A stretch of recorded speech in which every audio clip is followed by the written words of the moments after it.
Hello, everybody, Hello. and welcome to the 17th Mix Analog live Q&A webinar. I'm Žiga. And I'm Bojan. And together we are from Mix Analog offices. Oh, let me just turn off the sound over here so that we don't get any feedback. That's better. Okay, so maybe just explain for anyone new what these webinars are all about. We kind of make ourselves available for user questions, torture, regarding mix analog, music production, electronics and audio development. We're available here for you to talk about stuff that makes us happy. Yeah, true. So Mix Analog is an online product that we make. It allows you to use analog gear over the internet, almost as if you had it at home or in your studio. That's what we do, and we'd like to invite all of you guys, if you have any questions or recommendations about Mix Analog or anything else, just write down in the chat, and we'll try and get to you. Yeah, that's us looking in general direction of left. Looking for your questions or your remarks or your ideas about mix analog or music industry or whatever. Don't be afraid. This is not a TV show. It's not just for watching. It's for interacting. It's for talking. And we do a lot of that, yeah. We'll do the talking here now. So, okay. It's been an interesting 2 weeks since our last webinar. We do this once every 2 weeks. A quite involved move that we have told you guys that we're going to do, changing over Mix Analog from 1 server to 5 new ones. That was supposed to take about 2 days. I think it took 2 weeks. 2 weeks? Well, it took about 2 days to do and about 2 weeks to get right. Yeah. Especially previous week was kind of rough when we actually did the transition and quite a lot of things didn't work. So very much sorry, guys. That was not intended, but it did allow us to change or improve quite a lot of things in Mix Analog. So maybe let's talk about that first. So What did we actually do, and does it help you? Does it make your life at Mix Analog better?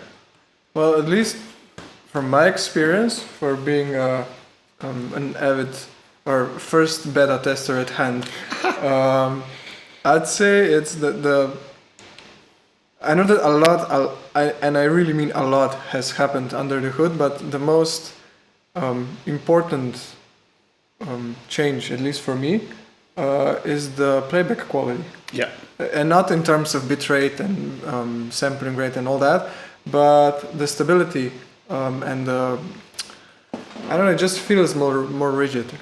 Yeah. I don't know how else to put it, but that's true. Yeah, we had some buffer underruns before, sometimes happening. That's when the sound card can't deliver digital audio fast enough to the computer.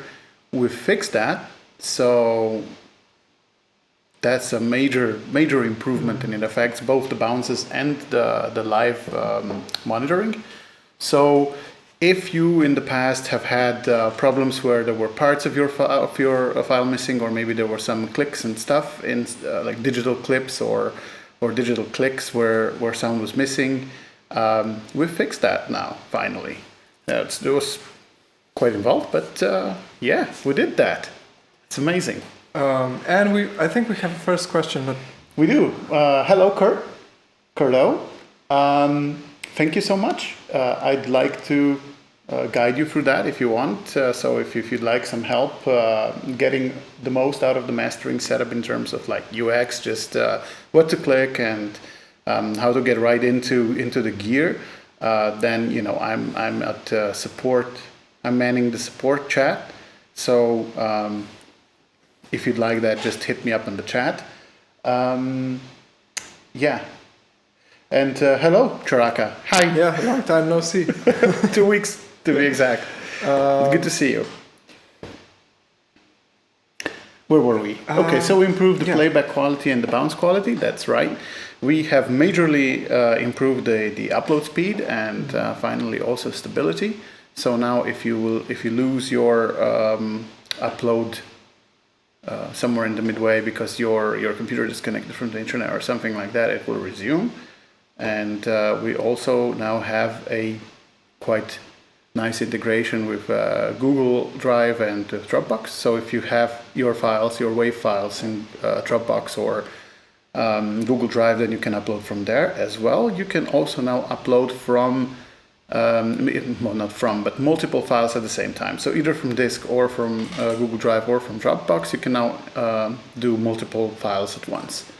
And even while one is uploading, you can see there's a plus icon in the upper right corner of the uploader, and then it will allow you to add more files even as one of them is already uploading. So quite an improvement of the upload experience. It's now in both the Files tab and the Create Session Wizard. So both of those locations now have the same V2 uploader, as we call it, version 2. So that's also a nice major improvement. I hope some of you guys have already gotten the hang of it and are getting good results with that uploader. Especially the speed is now at least about, I think we can hit 500 megabits reliably. So if you have that much pipe on your end, then we can take that much. Yeah. Those speeds are insane. I still cannot. We have peaked 1.7 gigabytes, not bits, but bytes per second from our new disk array.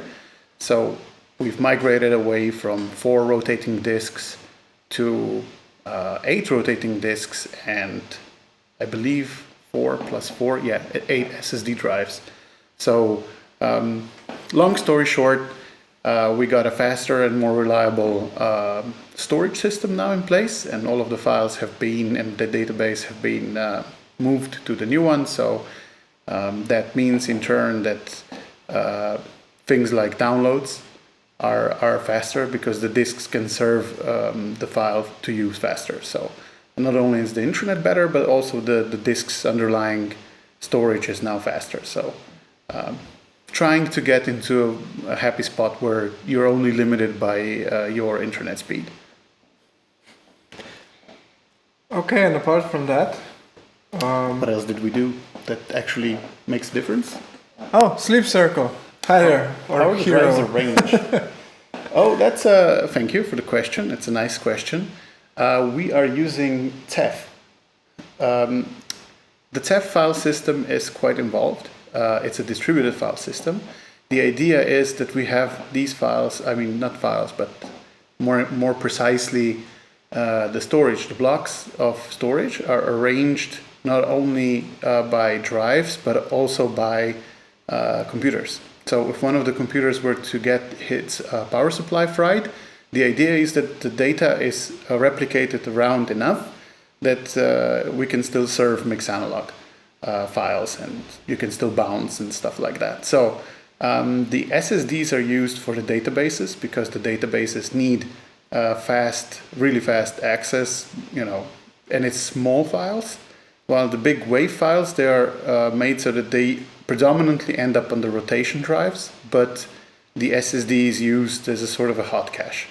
So frequently requested files like our demo files, even though they are WAV files, they will end up mostly on the SSDs, while the files that you don't access that much, they will eventually migrate down to the rotational media and stay there until you need them. I cannot see to your... You can see all the way to there? Yes, Sleep Circle is saying that it's fascinating, and I agree. It is indeed fascinating. It has taken quite a few afternoons to get it right. Ceph out of the box is wonderful, but it has many different knobs and dials to twist until you get both the performance and the reliability that you like.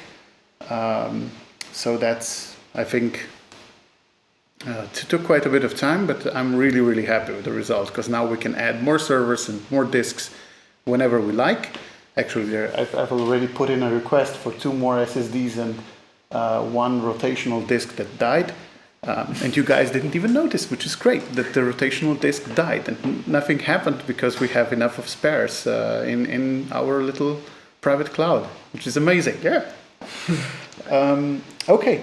I'll read the question for you, or can you get it? Yeah. How to get the spectral balance correctly in a mix?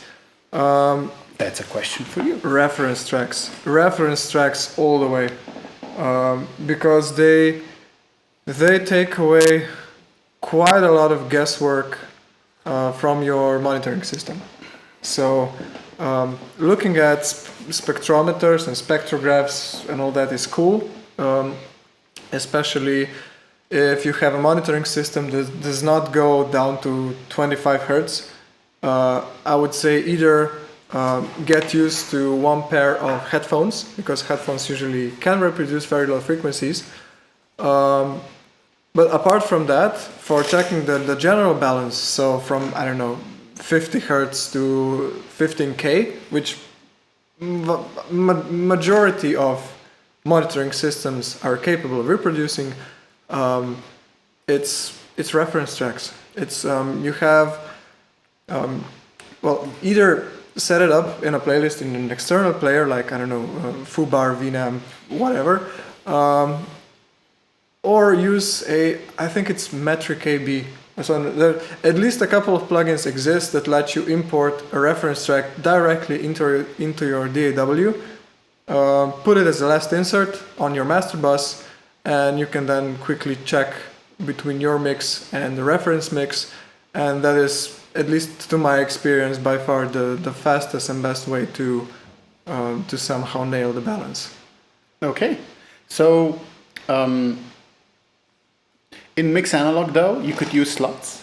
So you could use, if you see those numbered buttons at the top, 1, 2, 3, the idea is that each of those buttons has a combination of an input file and the processing chain together with all of the settings of the gear that you're using below. So if you want to, you can use it this way. You have on slot 1, you have your source file, which you are mastering, for example, and you have everything set up in your chain for the sound that you like. And then on the second slot, you have the reference file, which Žiga mentioned, and have all of the processing turned off. So you can just use the on-off button on the I/O unit to achieve that. And then on the keyboard even, you can switch 1, 2, 1, 2, and just press play and hear the reference versus the actual track. So at some point, we will allow, I think, switching while the playback is happening. That's not right now, but it's a feature that we have on the roadmap. So once we can get some of the more basic stuff out of the way, that's definitely something we want to do, so that you guys will just be, 1, 2, 3, 1, 2, 3 on the keyboard, and you can listen, for example, to a reference track, to a volume matched track, the raw one, and the input track, the one you're working on. So that's kind of, I think, a first ever in analog mastering that you can actually just do that. Streaming service or not, just doing that. Yeah. A lot is happening in the chat. A lot is happening, yeah. I like that. Yeah, cool. So Sleep Circle is telling us about the Nova and Slick EQ by Tokyo Down Labs. Yeah, I also think only the paid version allows for that, because I have the free versions and I didn't find any of those. And Carlo is asking about any info on the plugin version that's coming soon, or is that secret for now? This wasn't on your site last time I checked. It is now. So if you go to mixanalog.com, under the what do we call it? The first two or three sections. The first section, yeah. You have one that's talking about the plugin coming soon. Soon means this year, and that's, we still want to do it somewhere late this autumn. What it will entail in the first version is probably just mix analog piping out the output of the online system into your DAW, so that you can use your own metering, you can use your own after processing. So for example, you can do something like a limiter a true peak limiter or something like that. After all of the mix analog processing, and you can have some other tracks synced to that, hopefully. So I think that would be like the MVP, minimum viable product, right? That would be the plugin that only connects to mix analog and allows you to listen to files from in your own session, aligned with something coming from mix analog, where you can also process whatever you got from mix analog in real time with your plugins and see the result on your spectral or something plugins and so on. So I think that would be the first version, and then we'd go from there, where eventually we hope that you could just open up the plugin and never have to open the web browser again, maybe, well, just to pay for some tokens or something, but otherwise you could hopefully do everything from the plugin, maybe even pay for the tokens. So to shorten it a little bit, the first version is probably only going to be synchronized transport, so play and stop from your DAW to mix analog, so you can listen to what you're doing in context, synced to the rest of your project. And this is how it will start, and then we'll go on from there. So Charaka is asking about the red stuff behind me, but it could be, it could be... The fridge? I don't think he's asking about the maybe fridge. Maybe he's asking about the fridge. So this is the fridge. Yeah. Yeah, here's the fridge.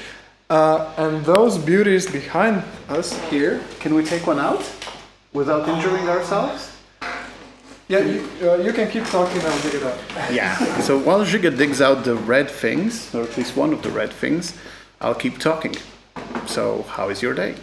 Are you feeling okay? Oh, it's coming. All right, so this is one of the first things I've ever built. Or wait, that is the first thing that I've ever built. Oh, yeah, cool. This is actually the first project I attempted. It's tube preamp from the Beatles console, the Red 47. I think, I'm not sure which album they used that on, but it's freaking amazing. It's a preamp that I really like for vocals, for example, because you put a mic on that, and then you don't need to EQ as much to make whatever it is you put for that preamp just really cuts through the mix incredibly well. Something around 9K, 7K region is just, I don't know, uniquely saturated in a way that just goes through everything. It's like instant frontizer. I think that you once described it to me as a pleasant chainsaw. Yeah, exactly. It's a pleasant chainsaw. Exactly. So it sounds okay. It sounds really good and full and everything, but it like cuts like a chainsaw through the whole mix, just in front of you. It's really cool. And I still haven't tried it. That's awful. It's sad. Yeah. Everybody, I don't know, a thumbs up for Žiga trying it. So if we get 10 of those, then we'll force him to take it to his studio. I have quite a lot of recording sessions coming up in October, so I'm pretty sure. Feel free to take any of those. Yeah, you can do that. No need to ask. Nice. Let's see. Oh, no actual questions yet. So I guess we get to talk on about stuff. What's the next on the list? We have a list. So this backend migration successful move. I think we talked about all there is to it, actually. I mean, we've done a lot of work on the move, and it's much more than just changing the servers that were underneath. We changed a lot of the software and the technology that's happening there, and that resulted in quite a lot of downtime, which I'm really sorry for. But this new server and base technology that we are now using is just so much more friendly for innovation. So we can do like new features really fast. Something that took days can now take hours. So hopefully now we'll be able to put out more features and more gear much more easily. So if we don't, then you can yell at us that we promised but didn't deliver or something. And there's an interesting question by Kurto. Yeah. About getting a manly massive passive. I've talked to Ivana before. And so let's talk about that. I think we later, could just skip to, because it's kind of in the context. It is in the context, yeah. So But maybe just a bit of intro first before we show Okay, the list, okay. because then otherwise everyone will just look at the list and nobody will just listen to us anymore. excited a little bit. Yeah, I'm excited as well. So, mixed analog is kind of cool, but it's always also evolving. We're trying to make it more friendly and easier to use, and especially want to fit better in your workflow. So one of the things we've seen is that a lot of people are using mixed analog as a sort of, processing service, but also for like a very specific task, like I want to master stuff, right? And even more specifically, I want to master stuff in this genre or in this style and so on. So, but this is not about presets. It's about something different. So when we've been looking back at the pattern of use and what kind of gear people want to use, kind of seen that there's a need for something that in a normal studio you'd call a specialized room. So when you have a big studio, or you have a studio with multiple rooms, multiple what are they called? Control rooms, right? Yep. Then you'll have different hardware in different rooms. You'll have, for example, a thing that I see very commonly. You have an A room where there's a huge console and a lot of outboard, and then you'll have something like a B or a C room that's more for more focused tracking, where there's just vocals tracking or guitar tracking, and maybe the C room is more like for the beat guys who just need a laptop and good speakers. Yeah, and a bunch of synths. And a bunch of synths. So we're thinking, this concept is really nice for a few reasons. One is when you are focused on a task, then you can also you're getting better results, I think. Yeah, more efficient. Just more efficient overall. And the second thing is for us as designers of mixed analog, as people who have to put all the nuts and bolts together, if we can make a bit more specific chains that still allow for modification inside them but not outside of them, then that would actually make it much more easier for us to progress, to make more gear available online. And I just want to stop. Why is that? That's because right now we put a burl converter on like every new channel that we put on. Yeah, and it's the only interface we have at the moment. Yeah, and we have an analog router made out of relays and so on for every connection that we make. So almost every connection that we make. So that's a very tall order to do when you guys want, I don't know, an LA3A. It's not, for us, it's not just buying or making an LA3A and automating it. It's also getting another pair of burl inputs and outputs and extending the router, getting a new router or trying to extend the existing one. Neither of those are easy or simple or cheap things to do. So whenever there's even an opportunity for us to get more gear, and we get those opportunities quite often these days because now we're finally a bit more known, there are additional problems to consider. With this move, however, if we could do rooms, at least the way we think about them right now, then that would be easier. And I'd like to, use you guys to help us make, or at least give us some feedback on this decision as if we're making it, to see if it's the right way or not. So now I can finally let Žiga go on and bring on the pictures. The list. And this is kind of a first sketch. Yeah, it's a kind of a first sketch of what we could do if we went this way. So the idea is to make a bit more of a focused system whereby you'd have one vintage mastering room and one modern mastering room. So this is just an example. It could be more rooms or it could be fewer rooms. But the idea is, so fewer would be just one room, which I think actually would make that much sense. Yeah. Let's start. Let's say more rooms is also an option. But let's say those two. The idea is for each of those rooms to have a few ADDA channels. Not many. Just something like enough for, I believe, 2 users, or maybe, just 2 users, let's say. Same for the other room. And then there would be a fully fledged 16 stereo channel router in front of all of the gear, and that's it. So, and then there would be a lot of gear inside, of course. So that would mean, for example, that one of the users of the vintage mastering room could pick a few of the gear on the left, and another user of the same room could sorry, it's not on the left. The left one is modern, right? Yeah, Yeah. it is. Sorry. So the gear on the right, let's say, and then another user of the mastering vintage room could use some other gear that the first guy didn't use, and that's it. That makes for us a very, very simple system to keep running, and two users at the same time in one room is already, I think, is a lot. So that would probably also mean that the pricing for the rooms would be lower than what is currently. If you bought all of these items one after another, so we'd try to make the pricing actually be very competitive with, say, going to a mastering studio and getting all of the gear at the same time in front of you. But the idea is, you would pick a room, you just decide vintage or modern mastering room, pick the gear you like, and that would be your session. So the router in that room would only have to take care of the gear that is in that room, and that would make life for us for getting all of the routing done and making sure that it's bug free, that it's always available, that you can always change the order of stuff and not lose out on channels or options. Then that would actually make it easier for us to actually do. And we have a question from Sleep Circle.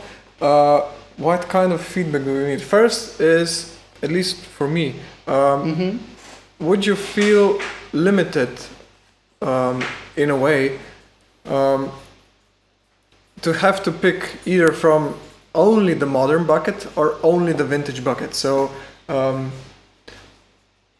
for instance, in this case, Mix and Log would offer a Fairchild and maybe a Elysium Music Queue. So we already do that, but you could not pick them for the same session. You would have to book a vintage room to use the Fairchild, and you would have to make another session for the modern room to use the Elysia.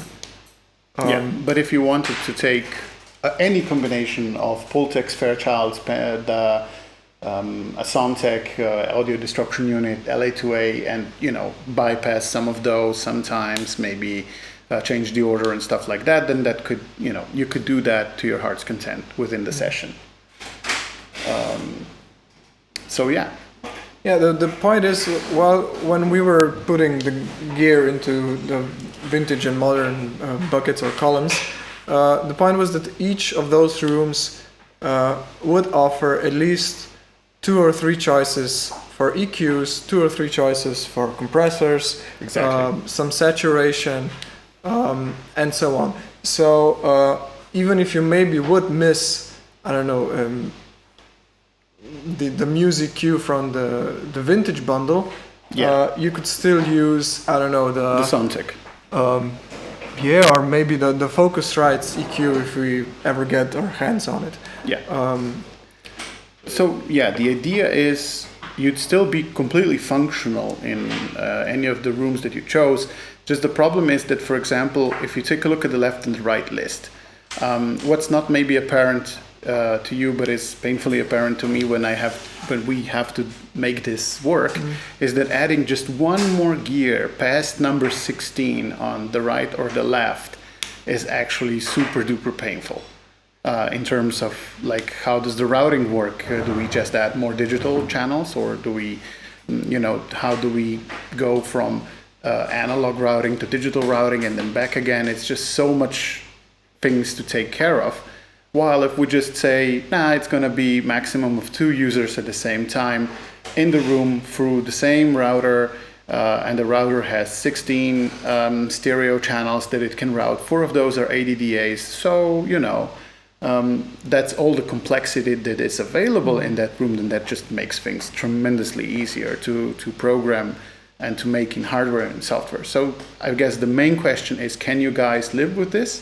Can we do something like that? Would it be okay? Because I guess we could still do the one where there's just one big room that has 30 odd some gear, but it would be, we can't do that this year. But this, I think we could do this year. At least, we could do 2 rooms and then have 2 routers, and that would work. That's doable in a much shorter time frame. And maybe I have another question. Hypothetically, if we would add to this list another room that would be called a mix room, so not intended for mastering per se, but tailored to I don't know, Summing. 24 channel summing and some single channel With processing. Would you guys be okay with not using analog inserts without additional ADDA passes? Yeah. So, in short, are you okay with us sending stuff a few more times for the ADDA if it's for mixing, not for mastering?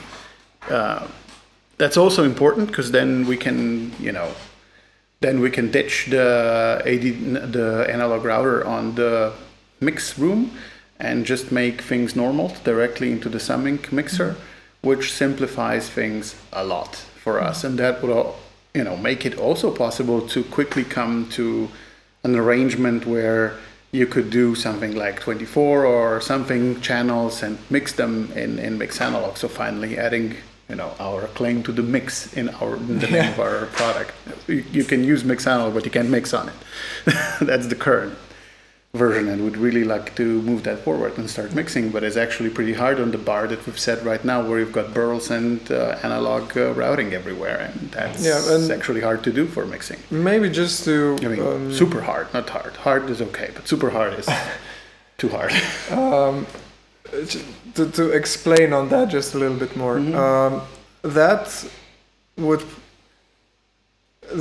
be done only with ADDA converters of pretty high quality. So we're talking either a Aurora Lynx or RME, the new 32 Pro series. Stuff like that. Yeah, so stuff costing, I don't know, 7K and up per 32 channels. Or I something like that. Yeah. I don't keep all the numbers in my head. But yeah, but to answer the questions, This is exactly why we are asking you guys to maybe take a closer look to the lists, because as far as we were talking to other mastering engineers in general, they tend to lean into one direction with the whole rack. So either they are working a lot on modern music, so they want fast, transparent, wideband, low distortion, unless that's the thing of the unit, like very specialized in terms of distortion. So all of the gear has to have the least amount, while they have one unit that makes just distortion. While in the other camp, you have guys who are okay with the distortion and the saturation being distributed to a lot of units. So like almost every unit has a bit of, like color of its own, and transformers and tubes and so on, and a lot of color everywhere. And it's old stuff, but they're okay with it, because what they do, what I see at least, is that it's acoustic music, jazz, blues, stuff like that. It comes from the microphones, not from samplers. And, just enhancing that feel some more with those nice old units just makes it all that more, I don't know. I see those guys specializing in it. And what we have right now with our lineup that's in the mastering rack, that's also, it's one of the criticisms that we got the most from the vintage era. From the pro mastering engineers is, it's cool, but why do you have a Fairchild or a Pultec in your mastering rack? Right? It's supposed to be transparent. It's not supposed to be colorful. And we're like, well, I guess you have a point. And for surgical, I guess those are problem cutting EQs. We are one of the reasons why we also made such a push for the new architecture is because we want to implement plugin support at some point. Yeah. And so that's not for mix analog running as a plugin, but for plugins to run in front or after the analog chain. Yeah. Yeah. Inside the web app. So inside the app, yeah. If you don't want, or at the moment you cannot use mix analog as an insert in your DAW, we could bring plugins to the web app. Yeah. So you can use, I don't know, the DMG I think it's Equilibrium, if I'm right, or maybe a Pro Q, Yeah. or something like that. You know, very surgical, very powerful and transparent digital EQ to notch out the problems before you hit analog gear. I totally agree. Sgt. Pepper's extremely nice. Is an extremely nice album. Sounding still to me this day, it sounds like like it could be released today, and I'd be happy with the sound, to say the least. So I mean, it's really a benchmark in sound quality, and yeah, it's been done on a Fairchild. I agree. It's just that people like certain things. So I like black chocolate. You might like white chocolate. I think that's it. Some people just have this different preference, and we really, really like them to stick around, even if they don't completely agree on which chocolate is the best. So maybe let's just make two and everybody's happy. Because it really seems like there's just two poles to this. So it's a modern versus vintage thing. And the vintage thing is actually quite a bit smaller, even though the equipment is usually more expensive. The number of people who tend to lean in that direction is quite, it's a smaller. It's a pretty market, specialized thing, I would say, because you can still get a lot of. You can make vintage sounding mixes, present right on all the different playback systems with modern gear. Yeah.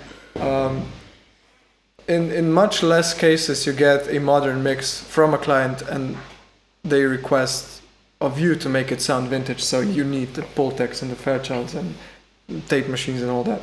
So it's about use cases. Yeah. But yeah. So anyway, where were we? Yeah. Okay. So long story short, we'd like you guys to think about it a bit and let us know if you've got some feedback on this. Are the rooms thing a good direction? Because that would allow us to have less ADDAs. It would allow us to quickly add more hardware because there would be less expense for us to do so, and it would still it would open up a lot of flexibility in terms of bypass and reorder and stuff like that, because that would be very much easier to do if the amount of gear that's attached to one router is small and fixed. And I would maybe just say or invite anyone who may stumble upon this webinar as a recording, not now in the live session. Please look at the list. The list is there. And let us know if we've forgotten some obvious piece of gear that everyone should use because doing modern or vintage style of mastering, and we didn't put it on the whiteboard. Yeah. And please leave it in the comments so we would have a better list to choose from when we are building the rooms and asking manufacturers for gear and stuff like that. True enough. Yeah. Because it's also much easier to just go to a manufacturer and say, look, we'd really like to put this online because 100 people said they'd use it. And, quite a few of those are probably, after they're going to use it, they're going to think, okay, but I really like this. I think I'm going to buy it. So it's a better reason than just us, having a pipe dream and saying, yeah, it would be really nice to have this online. And so, yeah, if we have that kind of, user support to show, then that's much easier. Anyway, moving on from this topic, I think, because now you guys know everything about it, is your visit to Elysia. Exactly. So Elysia, one of our partners, has been so nice to invite me over to Germany for a barbecue and a meet and greet with quite a few very prominent names in the European, not only European, but there were also quite a few Americans and so on. So to have a nice evening with, I think about 80 people were invited, 50 people, something like that. Quite a few professionals from the audio industry. So there were some mastering engineers and producers. There were a lot of people from the other manufacturers like There were people not only from Elysia, but SPL and from Kemper and RME. RME as well, you're right. Softtube and so on. So, people from plugin world, hardware world, DSP, analog, everything in between. There was the excellent guy from the Studio magazine, the editor-in-chief. Great guy. Loved talking to him. Well, loved talking to all of the people, but he's really cool. So yeah, what we were doing, I was showing Mixanalog to quite a few people.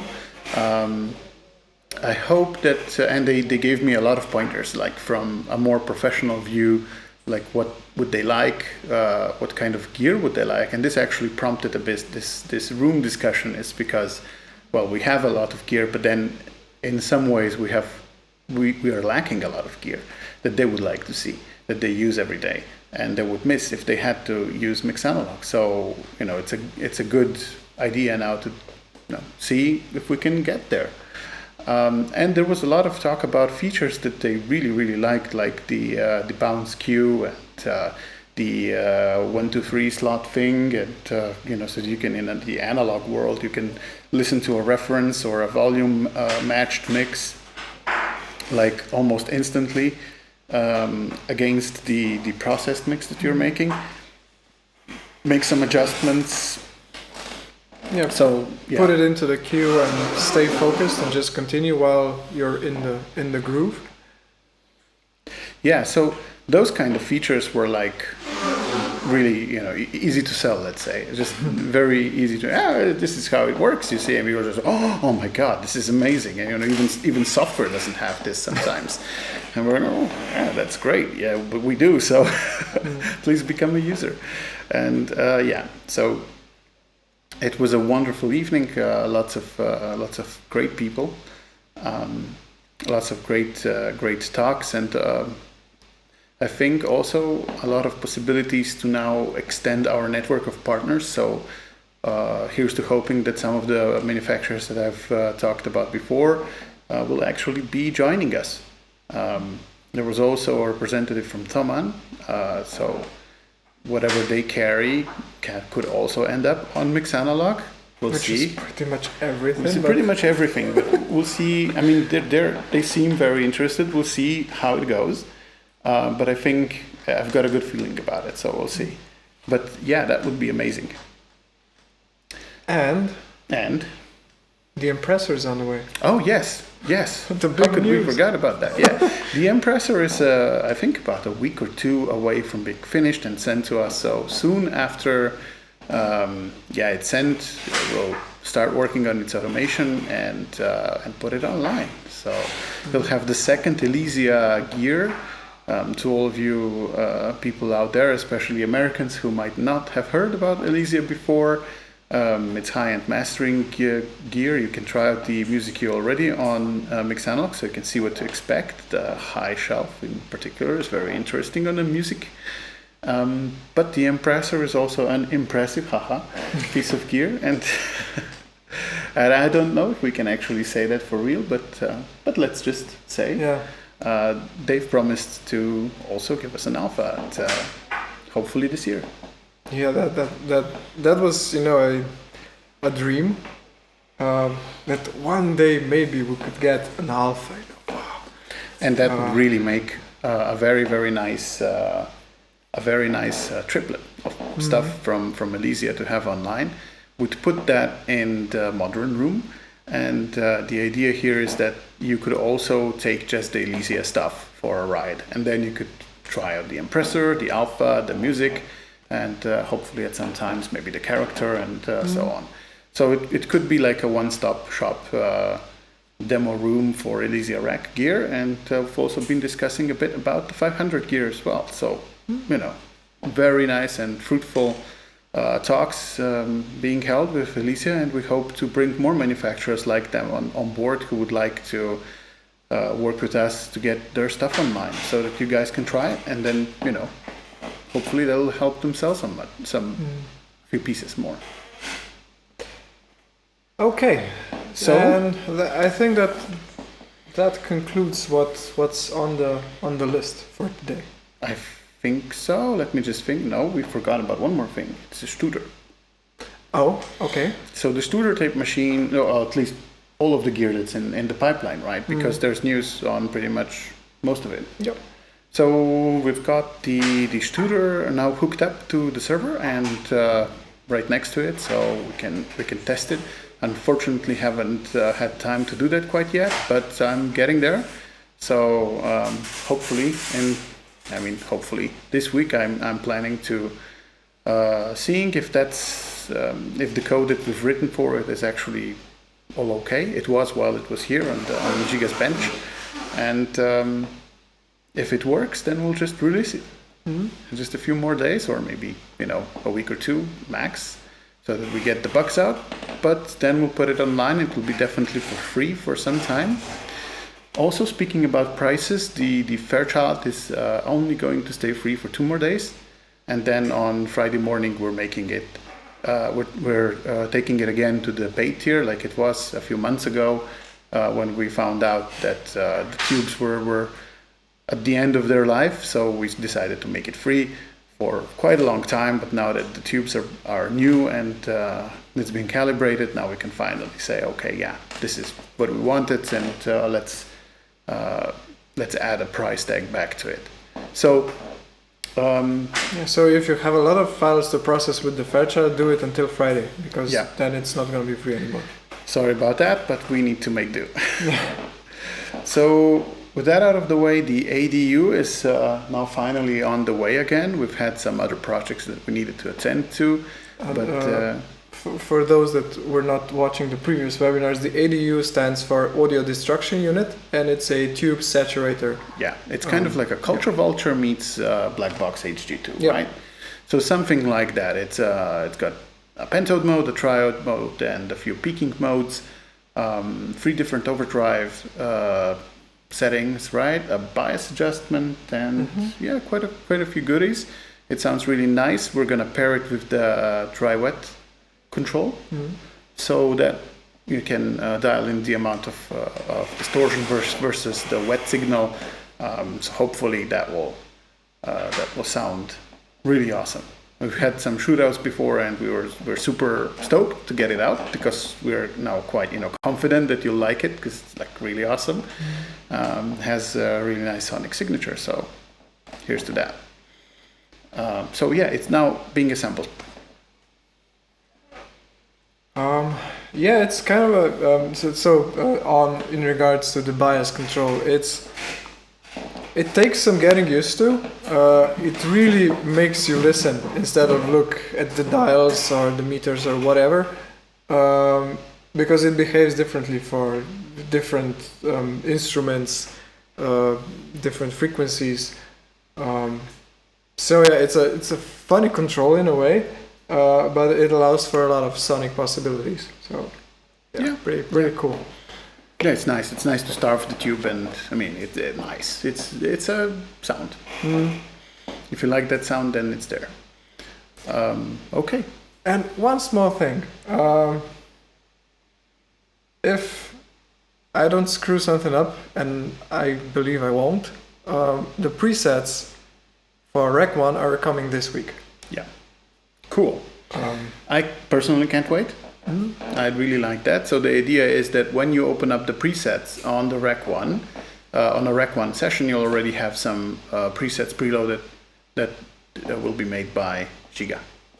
And we'll try to also rope some other people in, so that we'll have some more presets. But I think we said Žiga's going to make 5 original presets just for Rec 1 that you guys can use for your masters, for various as starting points. Yeah, exactly, a starting point. So just quickly try. Okay, this one's interesting. Let's start from that. So I think I have just one more thing from my side, and then we'll stop. It keeps on coming. It keeps on coming. Yeah, it's an endless gift. Okay. So the idea is for you guys right now watching this webinar, or maybe you'll catch that later as a recording.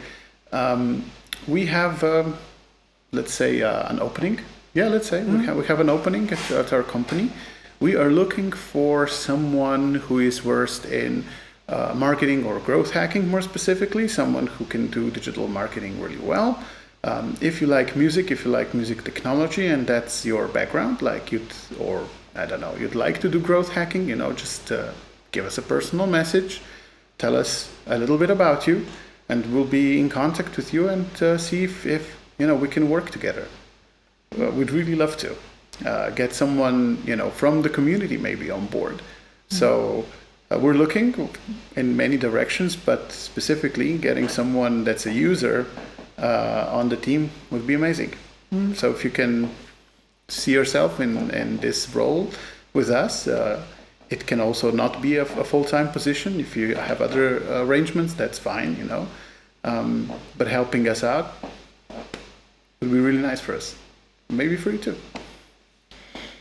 And with that, I think we're done for today. Yeah, well, unless someone has some extra questions, which we are always happy to answer. I mean, don't hold back.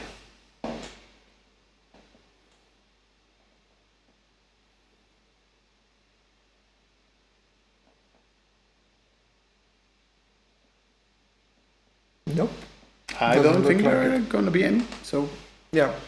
Thank you so much. Yeah. Thanks for watching. Thanks for your time. And see you in 2 weeks. Bye.